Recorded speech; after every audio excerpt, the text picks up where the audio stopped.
Gagawa tayo ng insiladang mangga. Yes, tamang narinig mo, insiladang mangga.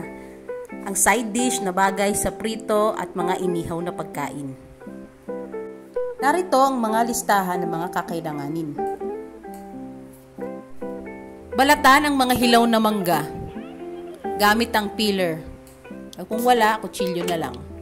Dapat dalawa because it takes two to mango. Oh, diba? Bongga ang kamatis. Bigla na lang tumatalsik. Ayan. Maghiwa tayo ng kamatis. Tanggalin ang mga buto. Palaging kumain ng kamatis para hindi madaling mabuntis.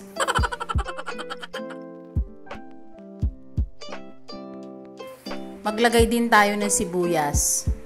Balatan. At hiwain sa maliliit. Naalala nyo ba yung mga ex nyo?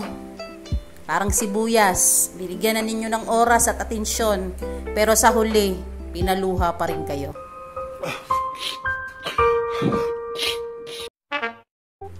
Maglagay din tayo ng bawang. Mga 3 piraso. Hiwain din sa maliliit. Ang puso mo ba parang bawang? Buo talaga, pero pilit na dinudurog ng iba.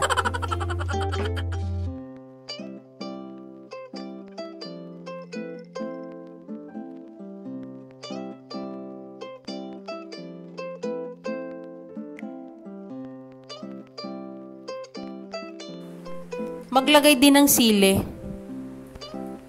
Optional lang ito. Sa mga ayaw na maanghang, idiwag. O iwain natin sa maliliit, ha? May tanong ako. Sili ka ba? Ang hot mo kasi. Tapos na tayo sa paghihiwa. Linis-linis din pag may time.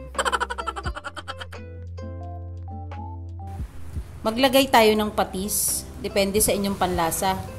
Pwede rin gumamit ng bagoong isda o alamang. Depende kung anong gusto ninyo. O ayan, ilagay natin dito. O, iusog natin. Iusog ulit. Isa ko ba ito ilalagay? Ang gulo ko talaga. Maglagay din tayo ng asukal. Depende sa inyong panlasa. Gawin din ng paminta. Oo, paminta. Para sa puso mong durog na durog. Haluing mabuti para magsama-sama ang lasa ng sangkap. Lilis-lilis tayo ulit pag may time. Kung bago pala kayo sa channel ko, please like, comment, and subscribe. And hit the button bell para updated kayo lagi sa bago kong videos.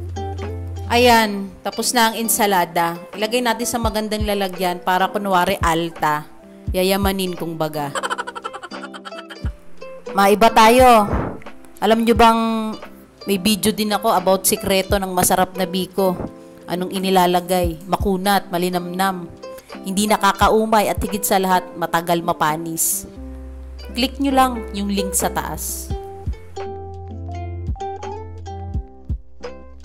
Ayan! Narito na ang masarap na ensiladang mangga. Katerno ng mga prito at inihaw. Sigurado, taob ang kaldero, ubos ang kanin ninyo.